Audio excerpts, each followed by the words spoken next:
Hello there, I'm Matthew Gardner and welcome to this week's episode of Mondays with Matthew.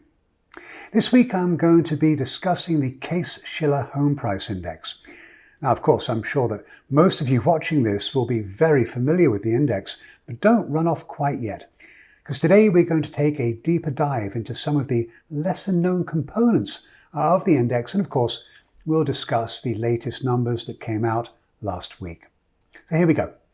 To start off with, it's important to fully understand what the index is and how it works. Well, here they are. The late Carl Case on the left and Dr. Robert Shiller on the right.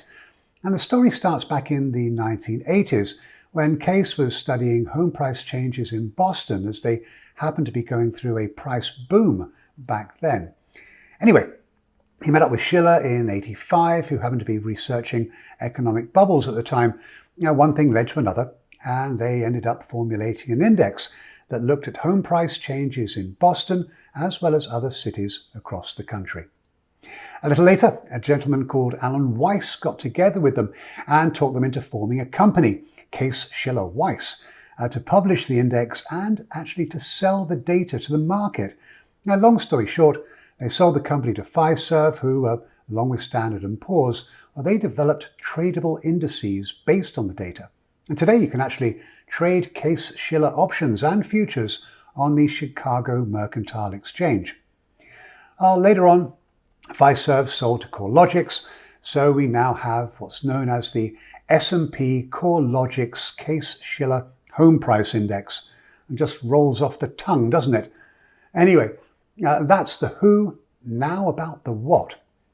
You see, I, along with many other economists, we find this index very useful, as it's what's known as a repeat sales index.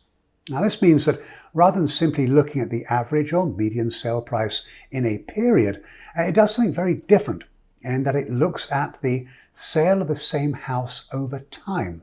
And that is how the index is made up. For example, you buy your home in 2010, you sell it in 2020.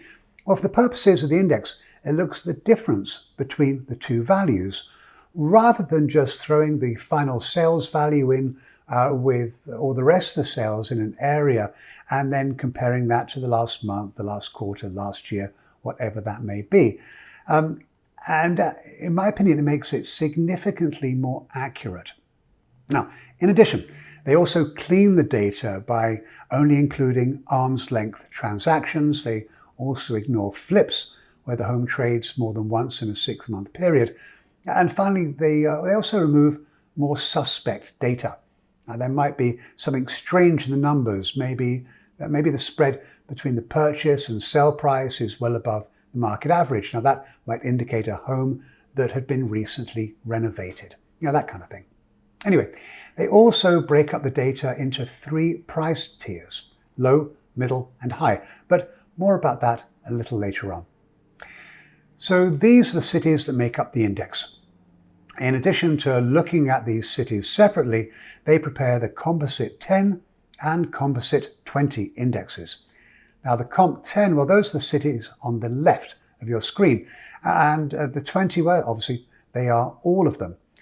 Now, finally, they also prepare a national index. And this index uses data across the 9 US Census divisions.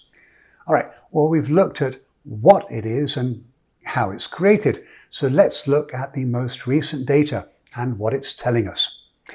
Before we start, I need to just show you this. Now, it's actually Shiller's index data on home prices going all the way back to 1890. Now, I'm not going to go through it other than to say that I adjusted the index for inflation, but not seasonality. And one thing you can clearly see is that the current index level, it's well below the level seen just before the housing bubble burst. Now, that does suggest that, at least at a national level, home prices still have room to rise with, relatively speaking, little concern. Okay, moving on to more contemporary data. The chart on the left, that shows the 12-month change in the 20-city index level over time. And you can see the housing bubble inflating, then bursting, spiking again because of the home buyer tax credit, slowing again when that credit expired in 2010, but then going through a very significant period of growth starting in 2012 through 2014. Now, this growth was no more than a snapback, as homes in much of the country were still undervalued. But more than that, confidence in the US housing market had been restored, and we started to create new households again. Now, in 2014, the pace of growth became unsustainable, and we pulled back to around 5% annual growth rate for the next few years. Now, we saw a tangible slowdown in 2018, and this is because mortgage rates started to rise from 4% to hitting close to 5%. But the index started to pick up a little last year, and the latest figure shows an annual increase of 3.7% for the 20-city index. So, looking now at the chart on the right, here you'll see the rate of change for the 20 cities within the index over the course of the last 12 months. And here you see that Phoenix and Seattle, they're leading the way with their respective index levels up by 9% and 6.8% respectively, and all but 5 markets tracking at or above the 20-city average. Now, interestingly, and as is shown here, there are still 7 markets in the country: Tampa, DC, New York, Phoenix, Miami, Chicago, and Las Vegas, where the index level, it's still below the pre-bubble peak. They got hit very hard back then. They're still slowly recovering. So you can see that there's a lot of good information to be had within the data. But I'm going to take it a little further. And for the purposes of this discussion, I'm going to pick on San Francisco and Seattle. All right. So I mentioned earlier that the index breaks down into 3 tiers based upon the price that houses traded at before the most recent sale: low tier, medium tier, high tier. And here is the data for the Bay Area with 1 or 2 notes. Anyway, and as we look back in time, what's interesting is that all 3 components of the index, they were running in a very, very tight range in the late 1980s and early 1990s. The market started to see significant growth in 96, but again, all tiers, they were in sync. When the dot-com recession hit, it hit San Francisco very, very hard. The high-end market, unsurprisingly, got completely smashed. But cheaper homes, they managed to skirt the drop. And because of lax lending practices, the low tier, it started to rise at a far faster pace than either the middle or high tiers. Well, you can see that when the bubble burst, all 3 tiers dropped precipitously, leveling out in 2009. After that, they really didn't go anywhere until about 2012. But that was the start of a trend that's been very robust to this day. But of greater significance are the current levels relative to their 2007 peak. Affordability, or lack thereof, that's led the lower price tier to index levels far higher than either the middle or upper tiers. But you can see all of them are significantly higher than the prior peaks. Now, this suggests that not only is affordability an issue across the board, but that prices cannot, it's highly unlikely that they can keep on appreciating at current rates. Finally, this chart looks at Seattle, and it doesn't break it down, it looks at the aggregate index data, and it places it against different interest rates over time. Now, I think this is actually a rather useful tool, really to counter those who are out there suggesting that we are in another bubble here in Seattle. Now, as you can see, the index itself peaked in 2008 at roughly the same level as the 7% annual growth rate line, which tells us that between 1990 and 2008, the average annual rate of growth was around 7%. Of course, the market bursting led the index to drop, pull back to the 4% mark. But even though we've seen solid increases in the index from 2012 until today, we're still tracking at what I believe to be a sustainable rate of 5%. So there you have it, the Case-Shiller Index.